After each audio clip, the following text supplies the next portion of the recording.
most people are waiting for their life to change so they can feel gratitude, to feel abundance, to feel whole. You know, that's the old model of cause and effect, you know. So if you're living with emptiness, you're living with lack, you're living with pain, most people have been conditioned that something out there has to take away this emptiness or feeling inside of them. But if you believe that you're creating your life and you're living by lack, well, lack isn't going to create abundance, right?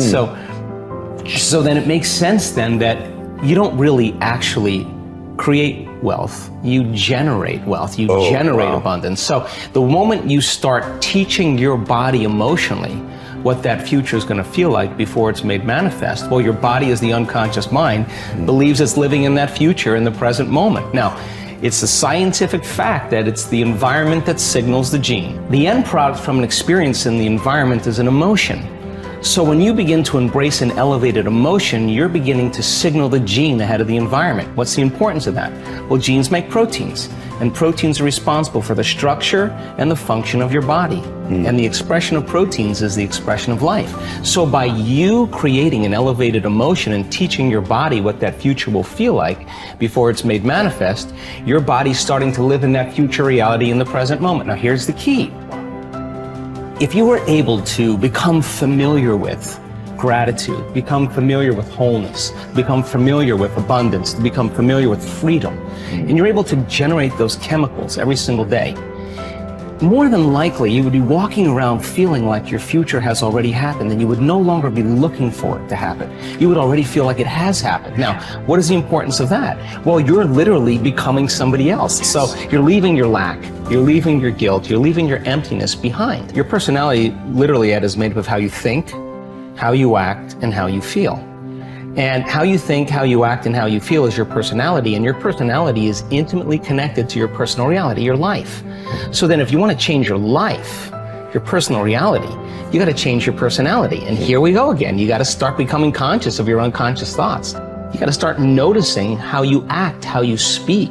You got to pay attention to how you're feeling. Some people would live in guilt their whole entire life and don't even know it's guilt because at least it feels like them.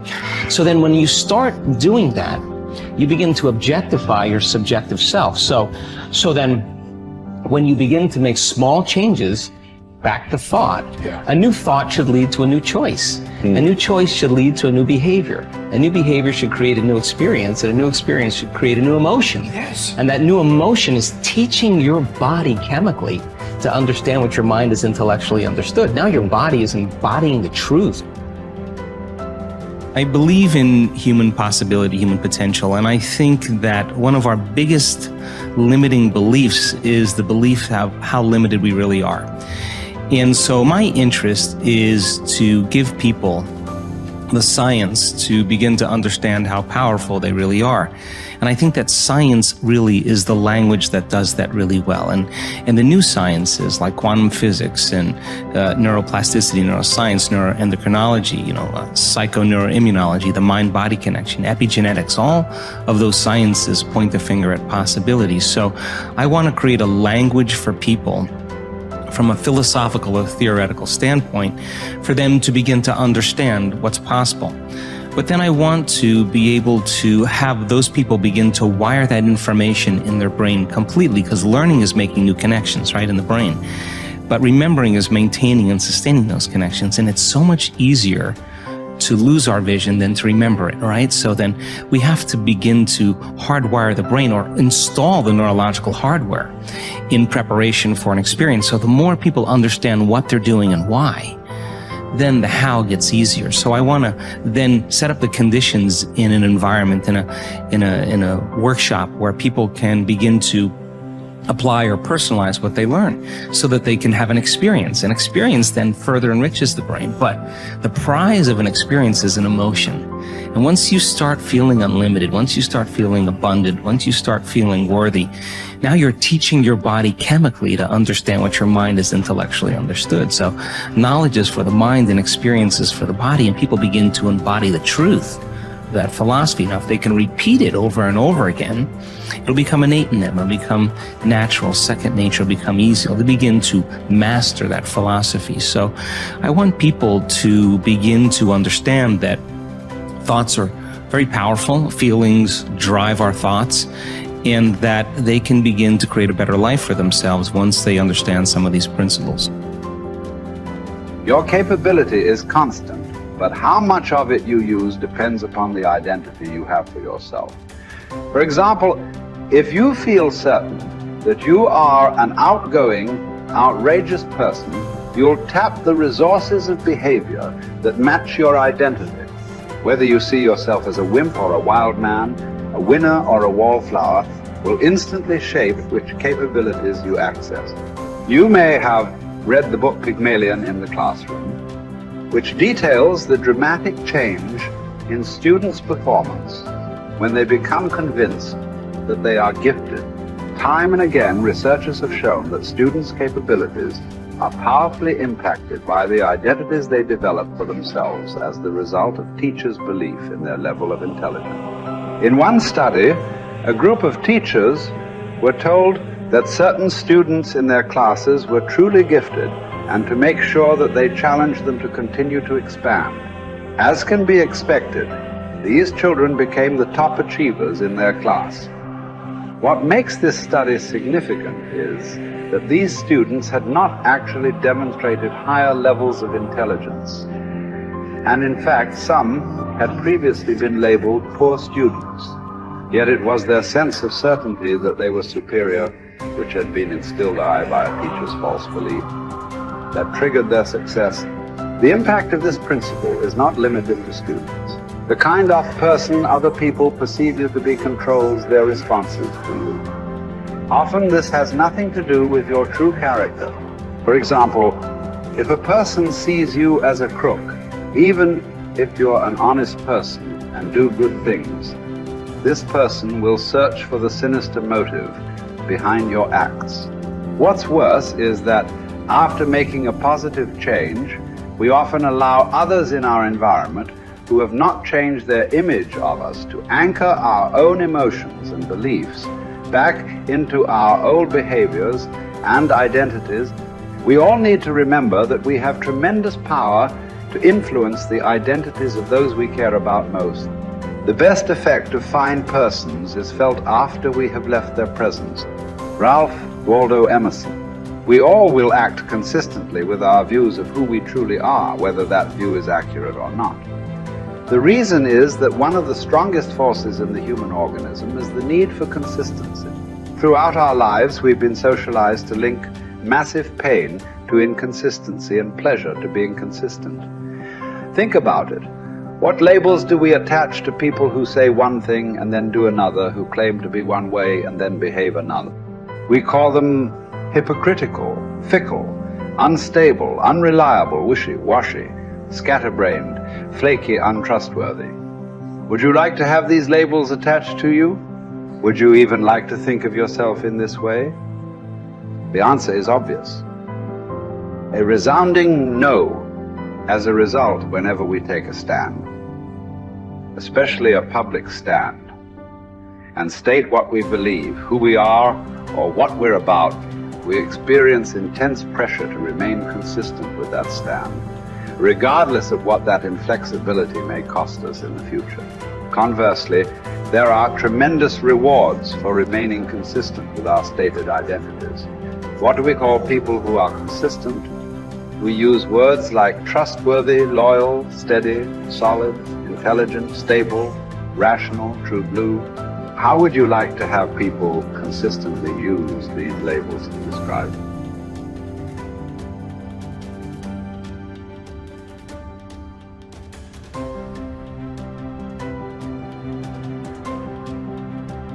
Becomes irrevocably tied to your ability to avoid pain and gain pleasure. Life is a game we are all bound to lose. The man who looks for the morrow without worrying over it knows a peaceful independence and a happiness beyond all others. Whoever has said, "I have lived," receives a windfall every day he gets up in the morning. Confronting the worst case scenario saps it of much of its anxiety, inducing power. Happiness reached via positive thinking can be fleeting and brittle. Negative visualization generates a vastly more dependable calm. It is a ridiculous thing for a man not to fly from his own badness, which is indeed possible, but to fly from other men's badness, which is impossible. Hour by hour resolve firmly to do what comes to hand with dignity and with humanity, independence, and justice. Allow your mind freedom from all other considerations. This you can do if you will approach each action as though it were your last, dismissing the desire to create an impression, the admiration of self, the discontent with your lot. See how little man needs to master for his days to flow on in quietness and piety. He has but to observe these few counsels, and the gods will ask nothing more. When force of circumstance upsets your equanimity, lose no time in recovering your self-control, and do not remain out of tune longer than you can help. Habitual recurrence to the harmony will increase your mastery of it. If you apply yourself to study, you will avoid all boredom with life. You will not long for night because you are sick of daylight. You will be neither a burden to yourself nor useless to others. You will attract many to become your friends, and the finest people will flock about you. Life is neither a glorious highlight reel nor a monstrous tragedy. Every day is a good day to live and a good day to die. Every day is also an apt time to learn and express joy and love for the entire natural world. Each day is an apt time to make contact with other people and express empathy for the entire world.